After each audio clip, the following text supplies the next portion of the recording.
আসসালামু আলাইকুম সবাইকে। আমি ফারজানা বলছি, ফারজানা অ্যান্ড পারভেজ ব্লগসে আপনাদেরকে স্বাগতম। চলে এসেছি নতুন কিছু গার্ডেনিং টিপস নিয়ে, খুবই উপকারী টিপস, তাই অবশ্যই স্কিপ না করে ভিডিওটি দেখবেন। আর যদি ভালো লাগে তাহলে অবশ্যই সাবস্ক্রাইব করবেন এবং লাইক কমেন্ট করতে ভুলবেন না। গাছের 3 গুণ ফলন বৃদ্ধির জন্য মাত্র 3টি সহজ উপকরণে ডিমের খোসার এই অমৃত তরল সারটি সহজেই ঘরেই তৈরি করতে পারবেন। শুধুমাত্র এই তরল সারটি আম গাছে ব্যবহার করতে পারবেন না। কেন আম গাছে ব্যবহার করতে পারবেন না তা এই ভিডিওটা পুরোটা দেখলে বুঝতে পারবেন। তো চলুন শুরু করা যাক। এই যে দেখছেন ডিমের খোসাগুলোকে আমি এইভাবে ভালোভাবে রোদে শুকিয়ে নিয়েছি। এই ছাদের মধ্যে আমি ডিমের খোলগুলোকে এইভাবে বিছিয়ে দিয়ে তারপরে প্রায় 1 সপ্তাহের মতো এগুলো ভালোভাবে শুকিয়ে নিয়েছি। এমনভাবে শুকিয়ে নিয়েছি যাতে এর মধ্যে ডিমের যে সাদা অংশটা লেগে থাকে সেটা যাতে লেগে না থাকে। এই যে দেখতে পাচ্ছেন ডিমের এই সাদা অংশটা সহ কিন্তু এই ডিমের খোসা গাছে ব্যবহার করা যাবে না। যদি গাছে ব্যবহার করেন তাহলে কিন্তু আপনার গাছে পিঁপড়াতে আক্রমণ হবে এবং প্রচুর পিঁপড়ায় ভরে যাবে। তাই অবশ্যই ডিম যেন ভালোভাবে শুকনো থাকে, এই ধরনের কোনো সাদা অংশ বা জেল টাইপের কোনো অংশ যাতে ডিমের গায়ে না লাগে থাকে, তাহলে আপনার গাছে পিঁপড়ার সংক্রমণ হবে এবং আপনার গাছটি নষ্ট করে দেবে। তো ডিমের অংশটা ভালোভাবে শুকিয়ে নেবেন। শুকিয়ে নেওয়ার পর আমি এভাবে ব্যাগ ভর্তি করে রেখে দিই। এবার চলেন দ্বিতীয় উপকরণে যাই। যে দ্বিতীয় উপকরণটা খুবই গুরুত্বপূর্ণ একটা উপকরণ, এটা হচ্ছে ডালের ধোয়া পানি, মসুর ডাল ধোয়া পানি। এই যে এখানে দেখছেন এই মসুর ডালটা ধুয়ে প্রথম যে পানিটা থাকে সেই পানিটাই নিয়েছে। প্রথম পানিটার পরে কিন্তু আবার 2-3 বার ধুয়ে সেই পানিটা নেওয়ার কোনো প্রয়োজন নেই, কারণ সেই পানিটাতে আর তেমন কোনো পুষ্টিগুণ থাকে না। এটাতে প্রচুর পরিমাণে নাইট্রোজেন ও ফসফরাস থাকে, যেটা গাছের জন্য খুবই উপকারী। এই ডাল ধোয়া পানিটা নিয়েছি, আর এখানে নিয়েছি 1 চামচের মতো হলুদ অ্যান্টিসেপটিক হিসেবে কাজ করে। এটা মাটিতে কীট পতঙ্গের হাত থেকে রক্ষা করে। আর নিয়েছি এখানে একটা মগ। এখানে 1 লিটার পরিমাণ আমি তরল সার তৈরি করব। এই হামাম দিস্তাটা রয়েছে, লোহার একটা হামাম দিস্তা। এটা দিয়ে ডিমের খোসাগুলোকে আমি পিষে নেব। আপনারা চাইলে এটা ব্লেন্ডারও করতে পারেন, আপনারা চাইলে এটা পাটায় বেটেও নিতে পারেন। আপনাদের সুবিধা মতো যেভাবে পারেন ডিমের খোসাটাকে চূর্ণ করে নেবেন। একদম আপনারা যত মিহি করতে পারবেন ততই ভালো হবে, সেই সারটা গাছ তত ভালোভাবে ইনটেক করতে পারবে। এখন আমি নিয়ে নিচ্ছি কিছু ডিমের খোসা, আপনাদেরকে দেখিয়ে দিচ্ছি যে কতটা পরিমাণে মিহি করে আমি দিচ্ছি। আপনারা ব্লেন্ডারে করলে এর থেকেও মিহি হয়ে যাবে, একদম পাউডারের মতো হয়ে যাবে, সেটা তো আরও ভালো হবে। চেষ্টা করবেন যতটা সম্ভব মিহি করা যায় ডিমের খোসাগুলোকে ততটুকু মিহি করার। আপনি যত ভালোভাবে শুকাবেন ডিমের খোসাগুলো পিষতে বা মিহি করতে, তত বেশি আপনার কাছে সহজ হবে। এই তো ডিমের খোসাগুলো পিষে নেওয়া হয়ে গেল। এই যে এরকমটা হবে। আপনারা ব্লেন্ডারে করলে তো অবশ্যই এর থেকে আরও মিহি হবে, একদম পাউডার হয়ে যাবে। এখন আমি এটা ঢেলে নিচ্ছি, দেখাচ্ছি আপনাদেরকে। এখানে আমি এর আগে কিছু ডিমের খোসা এভাবে ক্রাশ করে রেখেছিলাম।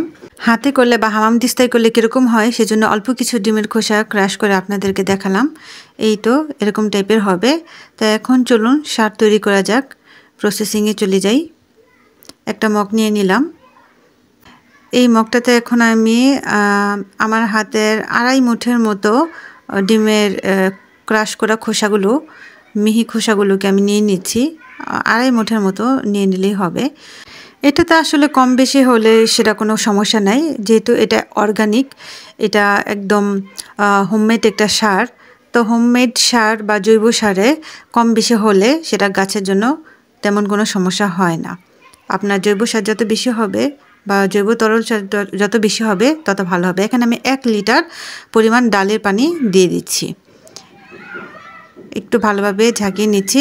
তলানিতে কিন্তু ডালের পানির যে স্টার্চটা সেটা জমে থাকে, সেটা অবশ্যই ঝাঁকিয়ে নিয়ে নেবেন। আর দিয়ে দিচ্ছি 1 চামচের মতো হলুদ গুঁড়া।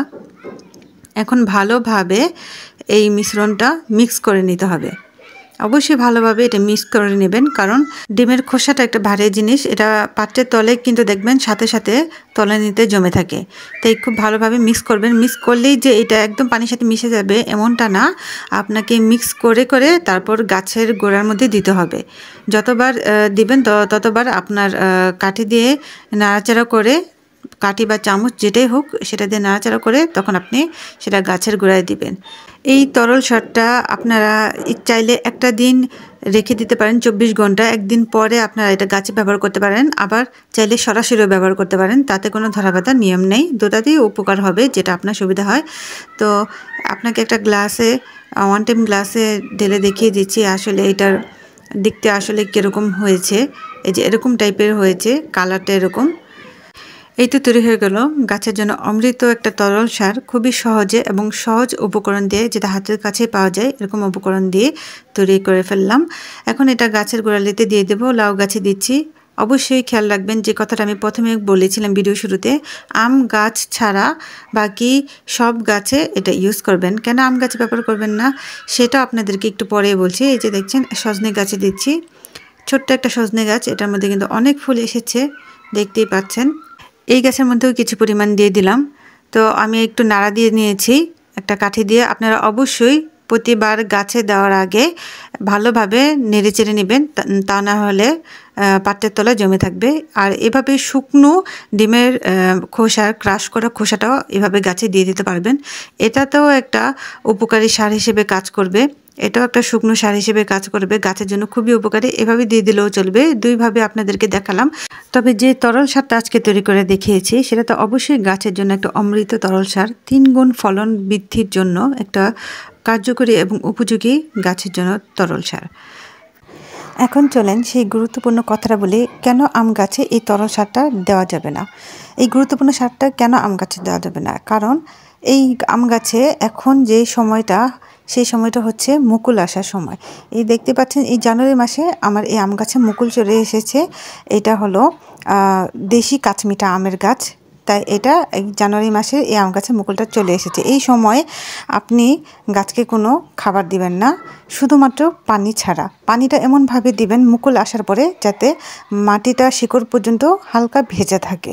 আর মুকুল আসার আগ পর্যন্ত পানিটা ততটুকু পরিমাণে দিবেন যতটুকু পরিমাণে দিলে গাছটা বেঁচে থাকবে। যদি আপনি সার এবং পানি দিয়ে গাছকে বেশি তরতাজা করতে চান তাহলে গাছ তার বৃদ্ধির দিকে নজর দেবে এবং মুকুল আসাকে পিছিয়ে দিবে, মুকুল আসাটা বন্ধ করে দিবে। মুকুল গাছে এসে গেলে যখন মুকুল থেকে গুটি বেঁধে যাবে, ছোট ছোট আমের আকৃতি হয়ে যাবে, তারপর থেকে আপনি পর্যাপ্ত পরিমাণে গাছে সার, খাবার এবং গাছের পরিপূর্ণ পরিচর্যা শুরু করে দিবেন। এটা হচ্ছে ড্রপ ম্যাঙ্গো আম গাছ। মার্চ এপ্রিলের দিকে এটার মুকুল চলে আসে। আর এটাতে আপাতত আমি শুধুমাত্র পানি ছাড়া আর কিছু দিচ্ছি না, যেহেতু মুকুল এখনও আসেনি। যতটুকু পানি প্রয়োজন ততটুকুই দিচ্ছি। একদম মাটি শুকিয়ে গেলে তারপর 2-3 দিন পর পরে পানি দিই, যেহেতু শীতকাল। আর এটা হচ্ছে কাটিমন আম গাছ, এটা তো এখনও মুকুল আসেনি। এটা এপ্রিল মের দিকে এটাতে মুকুল আসে এবং এটা বছরে 2 বার খেতে পারি। এবং লাস্ট নভেম্বরের সময় এই গাছ থেকে আম খেয়েছিলাম। বছরে 2 বার এই গাছে মুকুল আসে এবং আম খাওয়া যায়। তো এই কাটিমন আম গাছটিতেও আমের মুকুল এসে গুটি বাঁধার পরেই আমি এর পরিপূর্ণ পরিচর্যা এবং সার, খাবার দেওয়া শুরু করব। আর যেহেতু আমার কাচমিটা আমের গাছে মুকুল চলে এসেছে, তো সেটার গুটি আসার পরে, আম আসার পরেই আমি সেটারও পরিপূর্ণ পরিচর্যা শুরু করব। তো সেই কারণেই আমি বলেছি যে এই তরল সারটা যাদের আম গাছে এখনও মুকুল আসেনি এবং মুকুল থেকে গুটি এখনও বাঁধেনি, সেই আম গাছে কেউ ব্যবহার করবেন না, এমনকি কোনো প্রকার খাবারও ব্যবহার করবেন না। তো এই ছিল আজকে আমার টিপস। এই টিপসগুলো যদি এবং এই অমৃত তরল সার যদি আপনাদের ছাদ বাগানের বা যে কোনো বাগানের কোনো কাজে লেগে থাকে, উপকারে এসে থাকে, তাহলে অবশ্যই আমার ভিডিওটিতে লাইক করবেন, কমেন্ট করবেন এবং সাবস্ক্রাইব করতে ভুলবেন না। আরও নতুন কিছু গার্ডেনিং টিপস পেতে অবশ্যই আমার চ্যানেলটির সাথে থাকুন। Farzana and Parvez blogs. ভালো থাকবেন। আল্লাহ হাফেজ।